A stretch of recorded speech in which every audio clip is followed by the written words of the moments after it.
Van used to be a boring-ass office worker who lived in his office and went home only to sleep. However, one day, he wakes up as a 2-year-old boy and wonders where is he. He can't understand why his hands are so small, and he immediately runs around the room to see where he is. He goes straight to the window and gets mesmerized by the medieval castle and city he sees outside when suddenly, his maid Till comes running, thinking that Van is going to skydive without a parachute from the window. She helps him down and says that it is dangerous to stand at the window.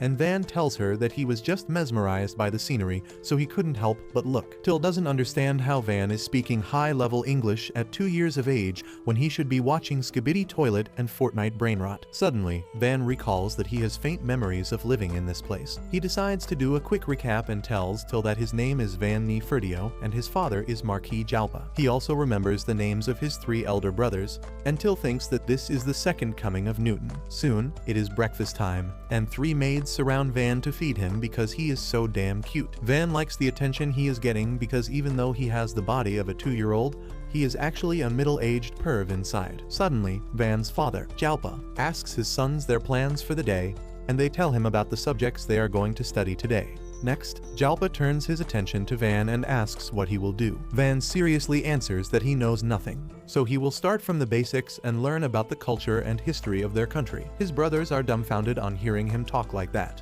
But Jalpa starts laughing that he underestimated his youngest son. He thinks that Van will be talented in fire magic like him and his late wife and says that he has great hopes for him. Van already knows that there are different magic attributes in this world, but the nobles prefer the 4 basic elements that include fire, water, wind, and earth because they have high offensive power. All other types of magic attributes are seen as a disgrace, and all of Van's brothers have one of the 4 elements. Later that day, Van learns about their country from Till, and he gets excited to learn how many intelligent species are in their world. Till tells him that they have the usual roster of elves, dwarves, and others, but the rest of the maids tell her that a kid won't understand all that. Van tells Till not to pay attention to those ignorant bitches and begins asking her about magic tools instead. She tells him about magic crystals and rocks that can store magic and can be used to manufacture magic tools. While Van is learning just the basics, the old butler Esparta puts a bunch of books in front of him, saying that it is necessary to see how much he already knows before starting his education properly. Van is a bit intimidated by his mean-looking mustache,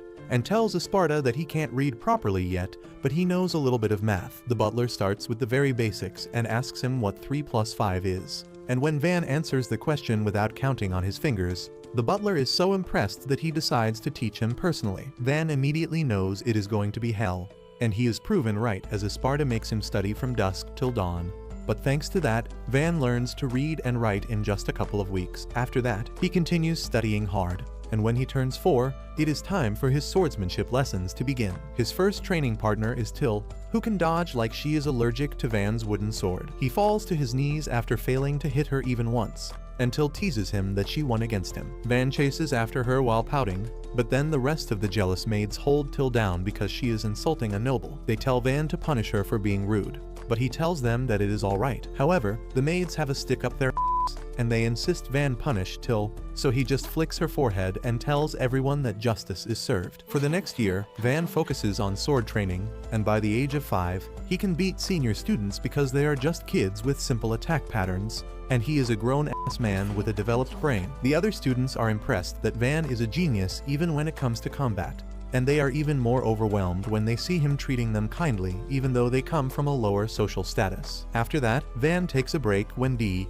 the deputy commander of the Knights, arrives there to check his hands. He finds that Van's hands are really smooth and there are no calluses, which makes him wonder how did he get so good without enough practice. Van tells him that he is too busy with his studies to train regularly, and D casually reveals that Esparta was ordered by the Marquis to make Van's lessons thrice as hard. This comes as a great shock to Van, but now he understands why his lessons were so long and so hard. D asks him if he is interested in learning sword fighting, because he will plead with the Marquis to reduce his lessons so that he can train to become the greatest swordsman of their country. Van tells him that he wants to focus on both his lessons and sword skills, and D decides to train him personally for the best results. He assures Van that he will go easy on him since he is just a kid, but that was a bigger lie than everything any politician has said. D's lessons are diabolically hard, But despite everything, Van enjoys the life after being reincarnated. Another year passes, and now the 6-year-old Van is known as a genius throughout his territory. However, he gets burnt out because his life revolves around books and swords. So one day, he tells Till that he wants to go outside. Soon, she takes him to the market along with 2 knights,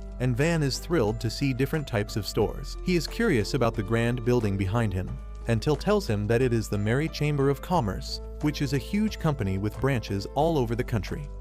Van realizes that this is just the Walmart of this world, when suddenly, he sees a man dragging a boy who looks really filthy and beaten up. The man tells Van to look away because it is not a show, and his knights get ready to remove the man's stupid head from his body for insulting a noble. Van stops them and asks the man why he is dragging that boy along, and he arrogantly replies that he is going to sell his son into slavery, and no one is going to stop him. This is the most shocking news for Van, but Till tells him that poor people in this world often sell their children into slavery to get some extra cash. Van is really appalled by this, but before he can interfere, a tanned mommy comes there, and she is really excited to see the youngest son of the Marquis. Till proudly affirms and shows off his family crest to the tanned mommy, who introduces herself as Rosalie from the Merry Chamber of Commerce. Van immediately asks Rosalie how much would the blue-haired boy be sold for, and she takes one quick glance at him and then asks his dad if he has any magic attribute. He replies that he has magic to steal things, and Rosalie says that the boy can only be sold for 3 large silver coins. This angers the old bastard, who starts kicking his son for being so worthless that his selling price is less than Sophie Rain's monthly OnlyFans subscription. Rosalie tells him to be kinder to his son,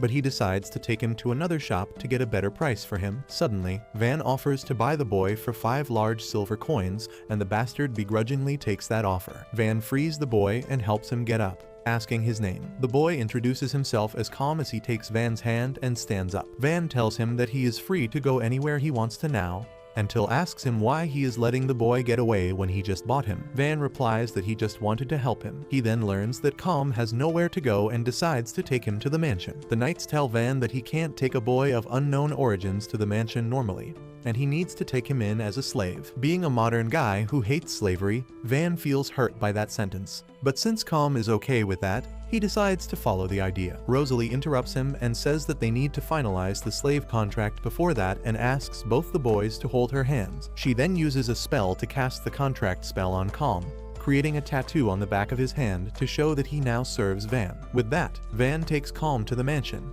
and he soon becomes a talented and loyal servant. One day, Calm comes to tell Van that Dee is looking for him, and Van gives him a cookie to lie that he is not here. Calm takes the bribe and then says that Dee already knows he is here, but Van tells him to cook up a story if he needs to. He then notices that Calm is not wearing the gloves he bought for him, and he declares that he wants to show off his tattoo to the world because it is proof that he serves Van. However, when Van says that he really wanted him to wear the gloves, Calm immediately changes his mind. Just then, Dee knocks on the door, and Calm goes outside to tell him that Van is not here. Dee says that a servant just saw him go inside, but Calm says that the guy must be doing heavy shrooms in broad daylight. Dee doubts that because he can see the cookie crumbs around Calm's mouth, but he quickly wipes them and says that he must also be doing shrooms to imagine things. Dee is impressed by the slave boy's audacity to talk back to him to protect his master, so he decides to train him in place of Van. 2 more years pass, and Van turns 8, which means it is time for his appraisal ceremony. Everyone has high hopes for him,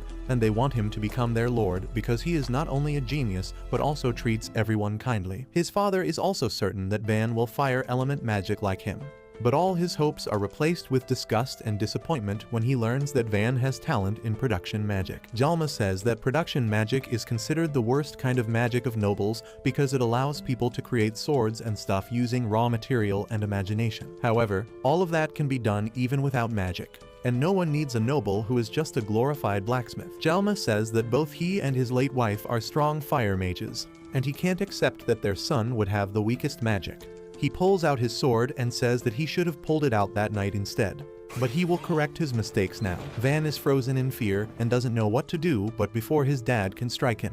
His eldest brother Mersha steps up to defend him. He suggests that they have a remote village in their territory that is still not developed, and they should let Van develop it. Jalma asks him to elaborate, and Mersha says that the nameless village has only 100 residents and they don't have anything going for them. There are strong monsters in the mountains to the north, and there is another noble's domain right next to them. On top of that, their rival kingdom, Yeleneta, is just beyond the village. and they only hold some military training exercises there. Jalma also agrees to the plan because the Nameless Village is a recently acquired territory, and they are not really loyal to their family yet, which makes sending a family member there a great decision. He praises Mersha for finding a use for the disgrace of their family and tells Van to leave for the village as soon as he can. When everyone has left, Mersha apologizes to Van for proposing to send him to such a harsh place, but he didn't want him to die at their father's hand. Van thanks him for saving his life, and Mersha promises to help him as much as he can in living a comfortable life at the village. Soon, Van starts packing his stuff, and Till is furious at the Marquis for sending him to a faraway place.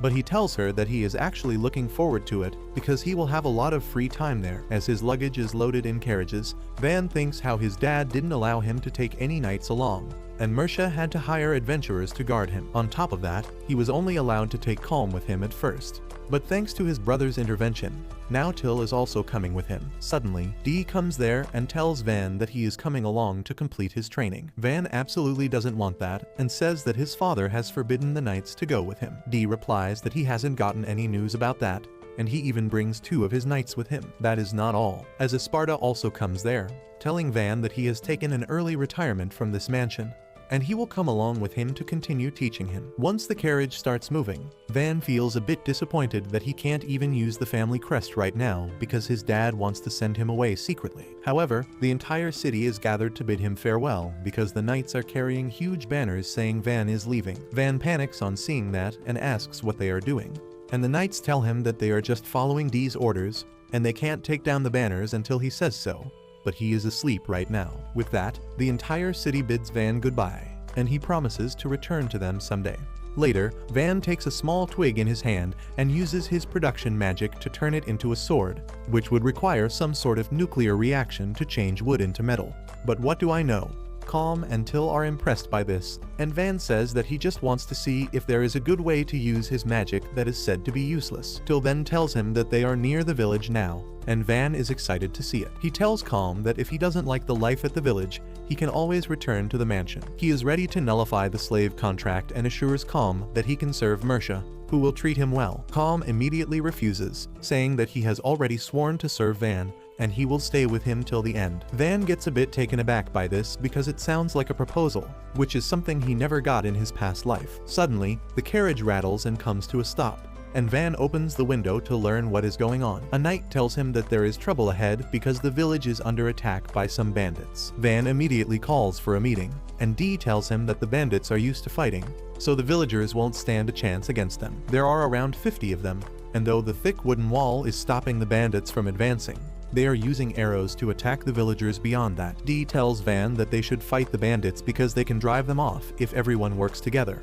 But the leader of the adventurers, Ortho, refuses to cooperate. He says that his mission is only to guard Van till he reaches the village, and he will not let his men rush into a battle where they are at a disadvantage. Dee argues that the villagers are the first citizens who will be placed under Van's rule, and they should fight to defend them. Ortho tells him that these ideals are befitting a knight like him, but he and his men are adventurers, so knight logic doesn't apply to them. Dee has no counter to that, so he asks Ortho to protect Van while he and the knights fight off the bandits. He knows that he might die in the process and asks the adventurers to take Van and run back to the city if needed. However, Esparta objects to this obviously stupid plan. He tells everyone that he may look like an ordinary servant, but he is actually an elemental mage, and he will help them win the battle. Everyone finds that hard to believe, but Esparta declares that he will create a wall and the adventurers should fire ranged attacks from behind it. That will distract the bandits, and Dee and the knights will flank them at the same time. Esparta thinks that once the bandits are attacked from all sides, they will flee. Van asks him if he plans to stay back and fight, and the old butler affirms, saying that he needs to keep attacking to make the bandits focus on him. Van says that it is dangerous and he can die, but Esparta wants to go out in a blaze of glory. Van tells him that he can't die in a place like this after faithfully serving his family for decades, and he doesn't want the knights to die either. He knows that if he loses Esparta and Dee now, he will fail to develop the village on his own, and his father will surely execute him for his failures. That is why Van thinks of an alternative and announces that he will act as the decoy. Everyone is shocked on hearing this, until immediately refuses to let that happen. She says that she will be the decoy instead, and Com is ready to take her place. Van replies that he doesn't want to see anyone close to him die. That is why he will become the decoy. He plans to ride the carriage and attack the bandits head-on, giving others the chance to attack them from the sides. Dee thinks it is